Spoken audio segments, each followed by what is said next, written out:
Hi folks, Vipin here.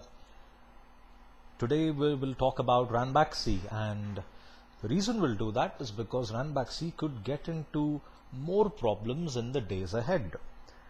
Now, like the name says, Ranbaxy, drugs, data and dishonesty. What is it that the company has done in order to get into so much of trouble in the last few years? So, let's look at the headline today which I came across and which actually caught my attention, and this was the headline: Ranbaxy may have to pay a huge fine again. So double face palm certainly deserves a double face palm, and you will see why once I show you the next slide as to what is it that Ranbaxy has actually done. Now, on 9th November 2012, Ranbaxy halted the production and recalled 41 lots of atorvastatin due to glass particles being found in some bottles. Now, for example, what does this tablet actually do? I don't want to read the label again, and because I honestly find it too difficult to pronounce. So this particular tablet which is there, it was formerly owned by Pfizer. Pfizer had the patent on it, and what happened later was the patent which Pfizer actually had, the patent expired, and now Ranbaxy was allowed to sell the generic variant. Now, generic drugs are something like another company has actually made it. Another company has actually invented it, and what you're going to do is manufacture the same drug but with slightly different changes in the drug's formula. Now, you do that because you want to avoid patent violations. You want to make sure that you are safe from a legal point of view, and that's something which you would come across as a generic variant. Now, for example, a generic variant for Crocin is a tablet like Imol. You might have noticed that Imol and Crocin have got the very similar packaging, the bluish colored packaging in both cases. Now, Imol happens to be a generic variant. So this particular tablet which they found apparently contained glass particles. Now, what that actually indicates, firstly, that shows the quality of manufacturing has been inferior, as in the manufacturing location is not really meeting the safety requirements. But wait, it actually gets worse. Now, in 2012, an apparent dosage mistake was reported in which 20 milligram tablets were found in a bottle which actually was supposed to contain 10 milligrams. Now, you might wonder, okay, what's the big deal? An additional 10 milligrams, will it actually make a difference? Now, this particular tablet is used for promoting liver function, especially in bringing down and controlling the cholesterol level. Now, you can imagine the American market, and America as a country is containing some of the fattest people in the world. How high the consumption would be of this particular drug to lower down their cholesterol and possibly cleanse their heart in the process. Now, an extra 10 milligrams, okay, what is the worst thing that could happen? Now, I can tell you this because when you take a drug beyond a particular dosage, your body will not react properly. Now, in 2004, I had an appendectomy, and the pain was unbearable after the surgery. And since no one was home, I decided to take an additional painkiller and hopefully see if I can reduce the pain. I was advised to take one tablet of ibuprofen or Proxy-1, I don't remember. Proxy-1. I was required to take one tablet of Proxy-1, and the next thing that happened was the pain didn't really subside as I expected. It was really bad. And the next thing I decided to do was I had to take an additional tablet in the next few minutes, and then the hallucinations started to come by. Now, I'm a pretty big guy. I currently weigh about 0.1 ton, and being a guy as big as me, I can actually bear that dosage, and the worst thing that could happen to me was hallucinations. Now, I just did one time, I did a bit of an overdose and I started to see hallucinations. If I started to do more and more of this, certainly I would have resulted in some vital organ getting damaged, because I'm taking more than the required dosage of that drug. That is why in every product they mention it very clearly. Consult a physician, check the dosage, and only then actually start consuming the tablet. So here, one more mistake by Ranbaxy. Another one. This is the scary part.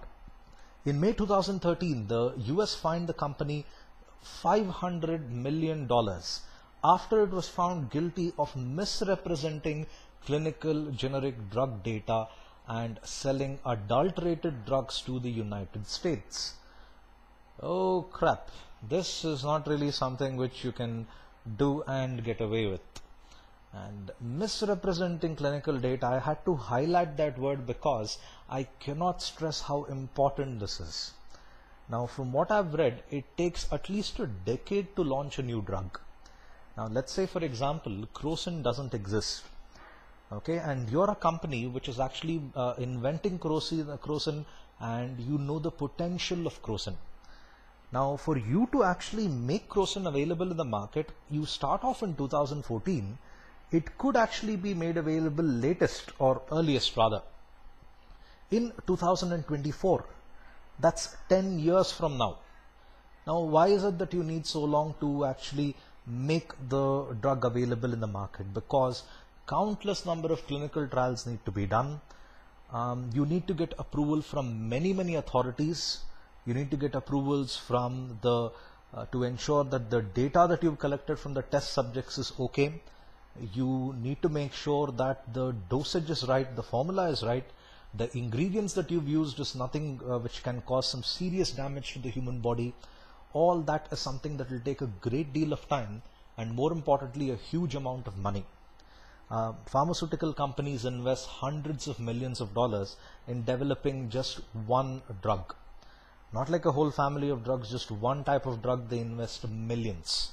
So what some of them could actually do, and in case of Ranbaxy, this is what they did. They had to falsify the data that they collected on the clinical trials which they actually had done for this drug. This is a very serious offense. It's like you manufacture a drug and without doing proper testing, you're making it available in the market. And who knows what could be the side effects after consumption. This is something which Ranbaxy had to plead guilty for. Yes, they admitted that they are wrong and the data which they had published was in fact incorrect. And I'm surprised the fine that was levied on Ranbaxy was just 500 million. I was honestly expecting the founders of Ranbaxy to actually go to jail for something like this, because this is a very serious offense.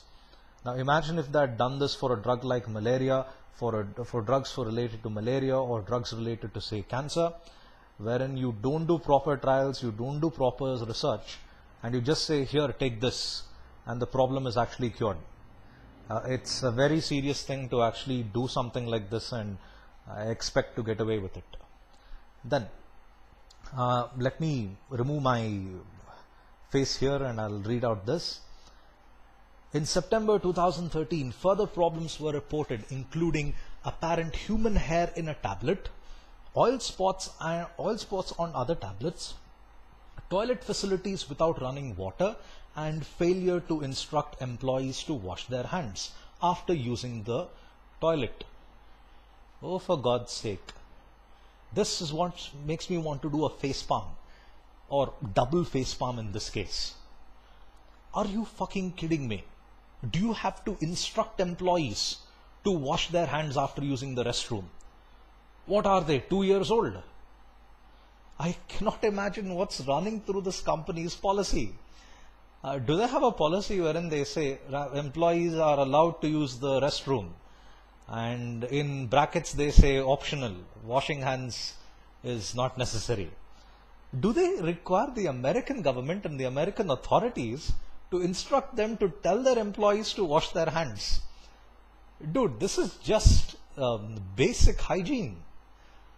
Don't tell me that the company never even understood that, okay, we didn't know that the employees were required to wash their hands. We thought that the air itself is a disinfectant, and after you pee or after you take a dump, the air around you will act as a disinfectant and cleanse everything.